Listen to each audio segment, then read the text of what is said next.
मेरा नाम ज्योति है। आज मैं आपको अपनी कहानी सुनाने वाली हूँ। आज ही मेरी शादी अमर से हुई है। शादी एक अच्छे बड़े घर में हुई है। पैसों की कोई कमी नहीं थी। मैं और मेरे पति अपने आप को बड़े खुशकिस्मत मानते थे कि कहीं हमें ऐसा घर मिला है। सभी रिश्तेदार भी कह रहे थे कि ज्योति के तो भाग खुल गए, किस्मत वाली है। हम लोग उनके मुकाबले कुछ भी नहीं हैं।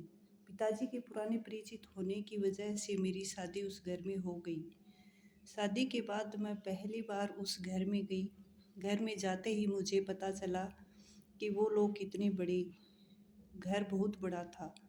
पहली बार था जब उनका घर मैंने देखा था। सब कुछ बहुत अच्छा था। सुहागरात का समय आ गया, लेकिन उसके पहले मेरी सास और ननद मुझे अकेले में ले गई। मेरी समझ नहीं आया। मुझे लगा कुछ बात करनी होगी।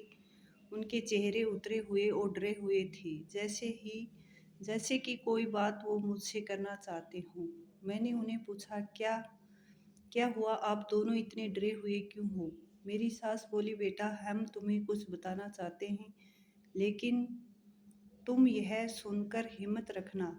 साथ ही मेरी ननद भी बोली कि हम जो तुम्हें बताने वाले हैं, वो बात हम तीनों के बीच में ही रखना।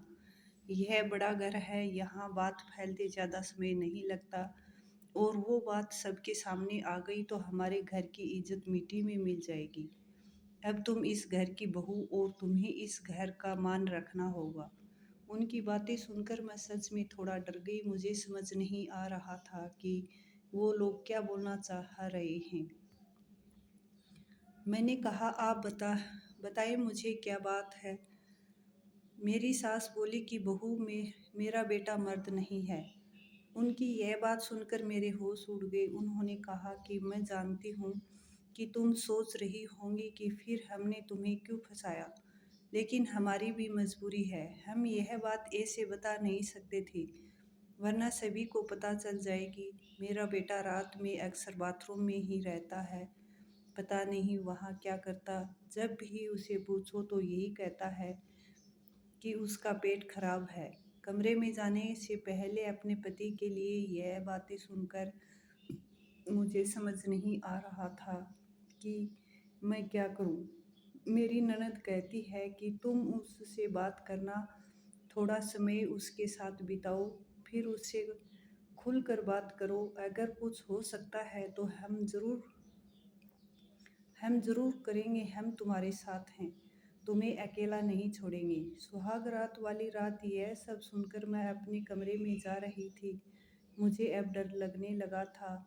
मैं कमरे में यही सब सोच रही थी कि मेरे पति अमर कमरे में आए, कमरे का दरवाज़ा बंद किया और दरवाजे से ही पेट पर हाथ लगाते हुए आए। बिस्तर पर मेरी तरफ पीठ करके बैठे और बोले कि उनका पेट खराब, और कुछ ही सेकंड में वो उठकर बाथरूम में चले गई। बिल्कुल वैसा ही हुआ जैसे कि मेरी सास ने मुझसे कहा था।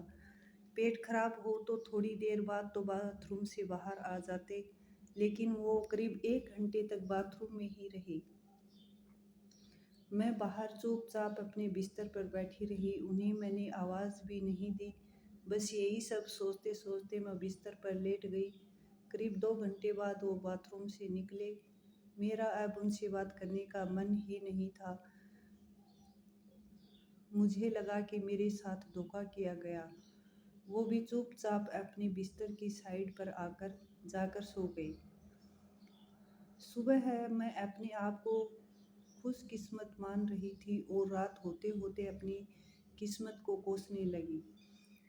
सुबह से जल्दी उठी और बाथरूम में गई। बाथरूम में जैसे ही गई मेरे होश उड़ गए, क्योंकि बाथरूम में एक नई नाइटी थी, साथ ही मेकअप का सामान। यह सब क्या था, मुझे समझ नहीं आ रहा था।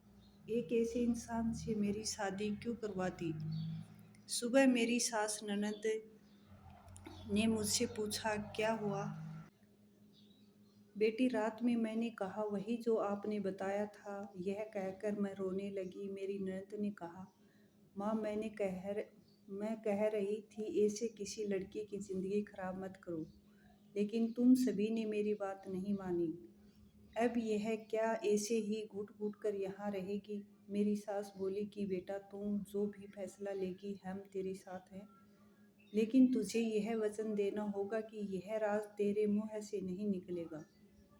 अगली रात फिर वो कमरे में आए। मुझे अब उनकी तरफ देखने का भी मन नहीं हो रहा था। मैं चुपचाप अपना बिस्तर करके अपनी साइड पर सो गई, क्योंकि अब बात करने को रखा क्या था। उन्होंने भी अभी तक कुछ बात नहीं की। उनकी वजह भी मैं जानती थी। थोड़ी देर वो बिस्तर पर बैठे रहे और फिर उठकर वो बाथरूम में चले गए। मैं समझ गई थी कि वो क्या करने गए हैं। थोड़ी देर बाद बाथरूम से चीज़ें गिरने की आवाज़ आने लगी, कुछ टूटने की। थोड़ी देर बाद आवाज़ रुकी और इस बार वो जल्दी ही बाथरूम से बाहर आ गए। आकर बिस्तर पर सो गए। हमारे बीच कोई बात नहीं हो रही थी। मैं तो यह सोच रही थी कि मैं क्या करूं। यही सब सोचते सोचते नींद आ गई। सुबह है जल्दी उठी और फिर मैं बाथरूम में गई, लेकिन इस बार बाथरूम में जब गई तो सब कुछ बिखरा हुआ था। नई नाइटी को फाड़ दिया था, मेकअप का सामान बिखरा हुआ था। बाथरूम में कचरे में एक कागज़ भी था, जिस पर लिखा था टू माई ब्यूटीफुल वाइफ। मेरे मन में अब शक आया कि यह सामान और कपड़े कहीं मेरे लिए तो इन्होंने नहीं रखे। लेकिन फिर मैंने सोचा कि मेरी सास और ननद मुझसे झूठ क्यों बोलेंगी। अभी मैंने उनसे कुछ बात नहीं की। सुबह सास और ननद फिर मुझसे सहानुभूति जता रही थी। मुझे उनकी बातों से लगा कि वो चाहती हैं कि मैं अमर को छोड़कर इस घर से चली जाऊं। मुझे अब मेरी सास और ननद पर शक हुआ। मैंने घर की पुरानी नौकरानी से बात की। मैंने बातों बातों में उससे पूछा कि अमर कैसे हैं। वो बोली कि वो तो बहुत सीधे हैं। उनकी माँ और बहन तो चाहती थी कि उनकी शादी उनके बहन के पति के रिश्तेदार से हो। बहन और माँ तो बहुत कोशिश की, लेकिन उनके पिता नहीं माने और उनके दोस्त के परिचित यानी आपसे शादी करवा दी। वो दोनों तो आपकी शादी के खिलाफ थे। कई दिनों तक घर में विवाद भी होता था, लेकिन तुम्हारे पति अमर ने कहा कि पापा जो बोले वही करते हैं। मुझे अब पता चल गया था कि मेरी सास और ननद मुझे क्यों भगाना चाहते हैं। इसलिए उन्होंने मुझसे झूठ कहा था। मैंने शायद अमर को कुछ कहा होगा। रात अब मैं अमर से बात करने का इंतज़ार कर रही थी। वो कमरे में आए तो उनका मुंह तो उतरा हुआ था। यह पहली बार था जब मैं उनसे बात करने वाली थी। उनके आते ही मैंने कहा, आप मुझसे कुछ बात करना चाहते हैं? वो बोले, अब बात करने को रखा क्या है।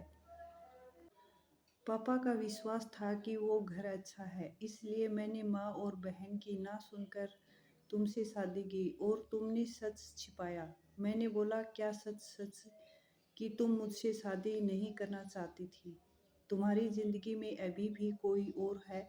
यह बात तो तुमने ही तो माँ को बताई थी। घर की इज्जत और पापा के कारण मैं चुप हूँ, कुछ कदम नहीं उठा रहा। और मैंने भी देख लिया, सुहाग रात ज़िंदगी में बहुत स्पेशल होती है, लेकिन मेरे बाथरूम में 2 घंटे रहने पर भी तुम्हें फ़र्क नहीं पड़ा। माँ ने सही कहा था कि तुम आवाज़ भी नहीं दोगी, बात भी नहीं करोगी। मैंने बोला, बाथरूम में रुकने को उन्होंने कहा था, और वो कपड़े और मेकअप वो मेरी बहन ने रखा था। कहा था पहली रात का गिफ्ट है, तुम्हारे लिए बाथरूम में रखा था। मैं उठकर उनके पास गई और उन्हें कहा, आपको पता है उन्होंने मुझे क्या कहा? फिर मैंने उन्हें सारी बात समझाई। कहा कि वो चाहते हैं हम दोनों में गलतफहमी हो और हम अलग हो जाएं, ताकि वो जो चाहते हैं वो पूरा हो जाए।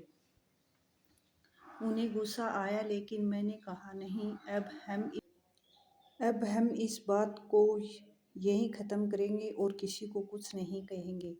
उस रात मेरी सारी परेशानी और गलतफहमी दूर हो गई। वो थी मेरी सही मायने में सुहाग रात। अगली सुबह मेरी सास और ननद ने मुझसे पूछा कि मेरा क्या फैसला है, मैं क्या करने वाली हूँ। मैंने कहा कि मैं आप दोनों को माफ़ करके एक नई शुरुआत करना चाहती हूँ। आपको मुझसे कोई शिकायत नहीं होगी। मैं एक बहुत अच्छी बहू बनकर दिखाऊंगी। मेरे चेहरे पर मुस्कान देखकर उनके चेहरे उतर गए। ननद तो उसी दिन अपने घर चली गई। दोस्तों, कहानी कैसी लगी कमेंट करके बताएं। कहानी अच्छी लगी तो चैनल को लाइक शेयर और सब्सक्राइब ज़रूर